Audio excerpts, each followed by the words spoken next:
عالمی ادارے صحت کے اعداد و شمار کے مطابق پاکستان میں تقریباً 2.40 کروڑ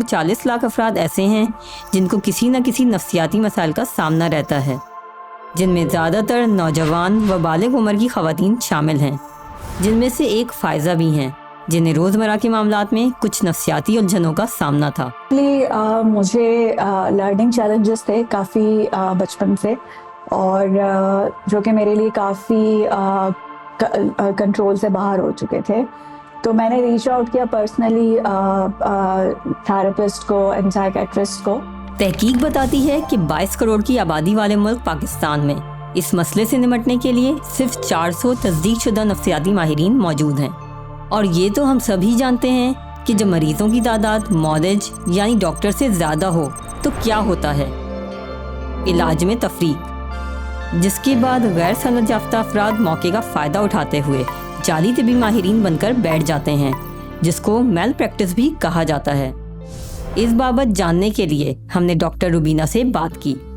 میل پریکٹس ان مینٹل ہیلتھ کی بالخصوص بات ہو رہی ہے، تو اگر کوئی انسان، عورت، بچہ، بچی اپنی ذہنی صحت، ذہنی مسائل، ذہنی بیماری کے حوالے سے کہیں علاج، معالجے یا مشورے کے لیے پہنچے، اور جو سروس پرووائڈر ہو جو ان کو یہ سروس دیں، اس سروس کی پروویژن میں ایکٹس آف کمیشن یا اومیشن، تو جو انہیں مدد دینی ہے، جو انہیں مشورہ دینا ہے، اس میں ہمیشہ ہر ہیلر کا، ہر کلینیشین، صحت کے جو ماہرین ہوتے ہیں، ان کے اوپر یہ عائد ہوتا ہے دنیا بھر میں کہ 2 چیزیں ذہن میں رکھنی ہے کم از کم، اور بھی ہیں مگر کم از کم 2، کہ آپ کے سامنے جو مدد کے لیے آیا ہے، آپ نے وہ کچھ کرنا ہے اور کہنا ہے جس میں اس انسان کی بہترین ہیلپ، جس کو کہتے ہیں what is in the best interest of this person, اس انسان کے لیے بہترین راستہ کیا ہے، نمبر 1 نظر میں رکھنا ہے۔ دوسری چیز ذہن میں رکھنی ہے، کبھی بھی ایسی چیز نہ کریں یا کہیں جس سے اس انسان کو نقصان ہو۔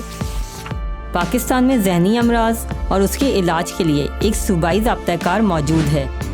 جو پاکستان کے مینٹل ہیلتھ آرڈیننس 2001 سے منسلک ہے،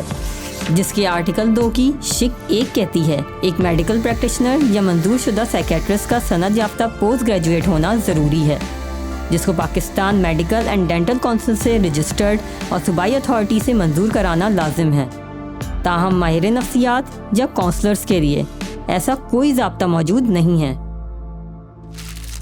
مسئلہ یہاں یہ پاکستان میں کہ سائیکالوجی اور کاؤنسلنگ کی کوئی ریگولیشن نہیں ہے، کوئی سٹینڈرڈ نہیں ہے۔ بہت سے پروگرامز ہیں جو HEC ریکگنائز یونیورسٹی سے افیلیٹڈ ہیں، مگر HEC نے ایک کریکولم تو دیا ہوا ہے، لیکن HEC کے بیونڈ کوئی ایسی ایجنسی نہیں ہے جو ریگولیٹ کرے کہ کس کو کتنا کیا پڑھنا چاہیے اور کس لیول پہ ان کو لوگوں کے ساتھ پریکٹس کرنی چاہیے۔ ضابطوں پر عمل درآمد میں کمی، فرسودہ قوانین اور اخلاقی ضابطوں کی خلاف ورزی پاکستان میں ذہنی صحت سے متعلق بے ضابطگیوں کے متعدد واقعات کا سبب ہے۔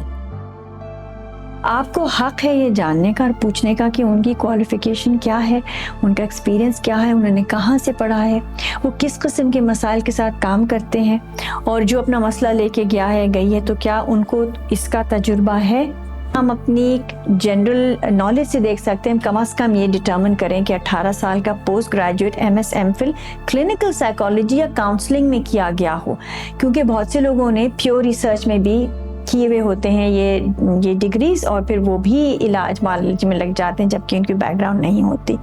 پھر لوگ گوگل پہ دیکھیں، آج کل یہ سہولت ہے کہ ان کی لنکڈ ان پہ دیکھیں، اور بدقسمتی سے مس ریپرزنٹیشن بھی ہے،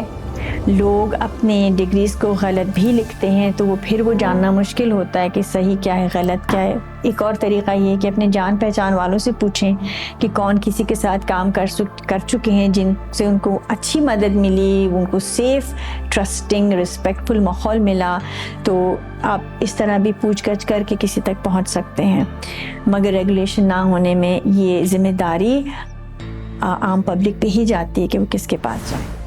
مقامی تھراپسٹ نے فائزہ کو بے چینی و ڈپریشن کی مریضہ بتایا، جبکہ بیرون ملک معالجین کے مطابق ان کو لرننگ ڈسیبلٹی تھی۔ انہوں نے اکنالج کیا کہ ٹھیک ہے، آپ کے پاس یہ پرابلم ہے،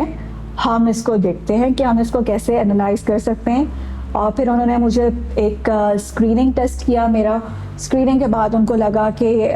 میں اس کرائٹیریا میں فٹ آتی ہوں جس میں وہ پراپر مجھے اسسمنٹ دے سکتے ہیں. انہوں نے پراپر میری ڈائگنوسس کی, مجھے بتایا کہ میری اسٹرینگس کیا ہیں, میری ویکنیسز کیا ہیں, میں اپنی ویکنیسز کو کس طرح کی رائٹ سپورٹ کے ساتھ صحیح طریقے سے اوورکم کر سکتی ہوں.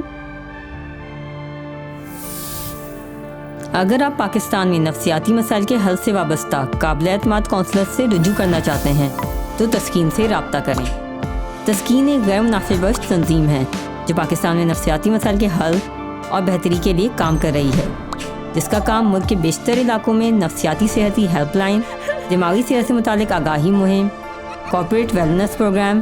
اور دماغی صحتی وکالت فراہم کرنا ہے.